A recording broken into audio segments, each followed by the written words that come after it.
What's up, everybody? Welcome to my channel.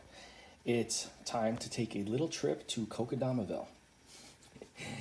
I'm in the old grow space and I've got a whole bunch of succulent Kokedama, mostly a lot of aloes, but I also have some Haworthia and Gasteria, and yeah, so you will see a plethora of really cool succulents growing Kokedama.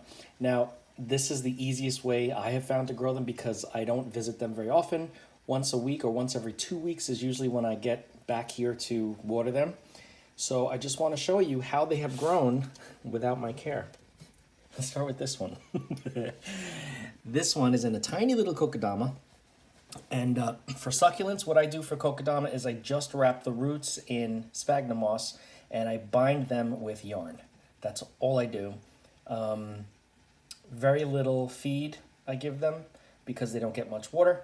But as you can see, they don't need much as far as root space, and they grow insane. Look at how much this has grown. And then it curves down here, and then it grows all the way down here. So it's like a creature. I always call it a creature, you can see. Look at how big that has grown. This one in particular, and the next one I'm going to show you, are in north-facing windows, but they're under grow lights. All of these are under grow lights because there really isn't enough light coming in. I only have north-facing windows in this area, in this place, so they all need supplemental light. But that's the first one. Here's the second one. This one also is in the same place. This has a larger Kokedama, a larger area for the roots to grow in, but obviously they don't really need it. And you can see how cool these multiple shoots have grown, and it's just really cool looking. It's an interesting way to grow aloe hybrids. At least that's how I feel about it. Here's a Gasteria here, which is in same setup. Another one here. This one's really cool. And we've got some Haworthia down here. You can tell they're a little dehydrated. I gotta water. I just watered this one. And the smaller the Kokedama, the quicker they dry out, obviously. Here's another Haworthia. You can see how they are sun stressed because they're directly under the light here. The Haworthias at least. And another one here, really cute little one. And the cool thing about doing it this way and growing them in Kokedama is they take up such little space, and even as they grow, you don't have to repot them very often. I've had a lot of these in here for many years, like the larger ones, like these guys. I'd say 2-3 years maybe even more.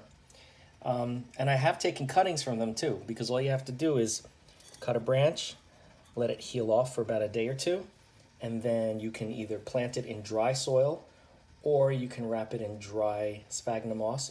What I usually do to prepare them for Kokedama is I take the cutting and I let it dry for a couple days. Then I plant it in, like, let's say a cup with dry sphagnum moss, okay? And then in a few days, I'll come in and I'll mist the sphagnum moss just to give it a little bit of moisture. And just a little bit of moisture is all that's needed for them to start to root into the moss.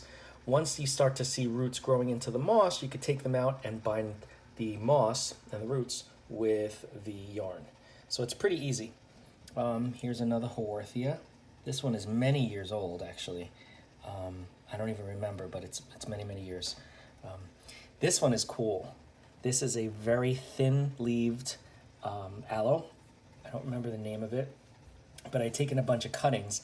This was one cutting, and the other cuttings are back there. There's 2 of them. And you can see they have their little Kokedama ball, but they are growing nice and full at the top. This is a cool one. I'm not sure if this is called Blue Elf. I can't remember. Let me bring this forward so you can see it. Has a nice shaped growth to it, and the color is like a bluish blush, like I don't know what you would call it, almost like a powdery blue coating. And then, as you can see, it grows in that little Kokedama. Extremely easy, so easy. And what I've noticed is, as long as you don't overwater the little root ball, the success rate of growing your succulents this way is much higher, for me at least, than growing in soil, because you know I hate soil, let's be honest. These guys, you know, they just get what they need from that small amount of bound sphagnum moss. Look at this. So cool looking, very pretty. I really enjoy growing them this way. And we have another one back there. Same situation. Not a lot of yarn on that, but you can see the moss showing through. And, oh, this one here is really cool too. It's got 3 plants. It had more than that. I think it had 4 or 5, but one of them dried up because I was overwatering back then. But for the last, I'd say, year or two, this has been doing just fine in its little Kokedama ball. Oh, this is an aloe vera. This is the regular aloe that, you know, you see everywhere that you use for burns and cuts. This is the very common aloe, and it does just fine in Kokedama. This is one of 3 that I have in this space, but I figured I'd just bring one over because I'm not going to overkill. But yeah, you could see it. They do fine. This one is really cool. I can't remember what this one is called, but it's got sharp spines on it, really sharp spines. Grows very, very slowly, but I had killed a bunch of these in soil. Not anymore. This one has been doing just fine. That's a new leaf here. This is the newest leaf, and I'm just waiting for more growth. I give it just a little bit of water. So my rule of thumb, if I'm gonna water these guys, is I just fill up a little bit of water so it could be soaked up by that Kokedama ball, by the root ball, relatively quickly. I don't want these sitting in water because that'll just be a recipe for root rot, as you probably know. So I let them, this is another cool one.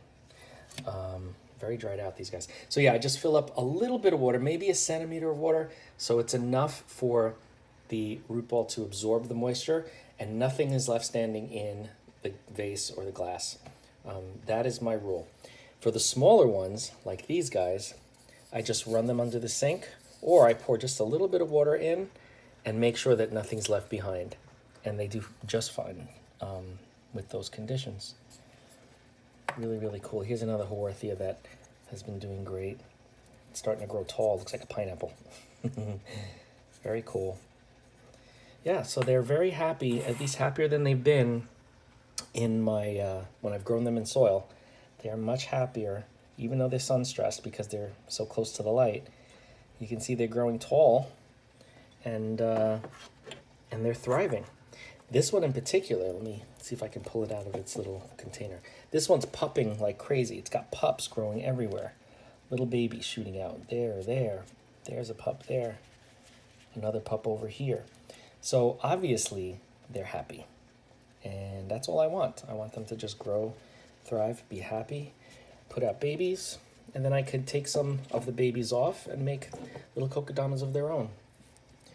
Anyway, that's it. That's all there is to it. Very easy. And it makes for a really cool display if you, I mean, people, every time that people see these, they're like, what is that? How are you doing that? And like, is that real? Is that alive? Like, people don't think that they're real because the yarn is really pretty. You can do different colors. And if you wrap them, you know, in the correct way that you usually do in like a spiral, it just looks really decorative. And then you have this really cool looking plant growing out of it, like an animal, almost like a squid or something, or an octopus. I really love it. And I love how this one's crawling on the ground now. And it doesn't need anything bigger than this little tiny Kokedama ball. It's getting heavy so that the ball is lifting up in the vase, as you can see. But once this grows a little bit more down here, this will be able to sit firmly on the bottom. Anyway, really cool, right? Thank you. If you have any questions on how I create or grow or maintain my Kokedama, primarily succulents, and especially aloes, because I have a huge aloe collection. I love aloes. You know, reach out and we will discuss. If you have not already, what are you waiting for? Just subscribe, like, comment, hit that bell if you want to be notified. And I will see you in the next video.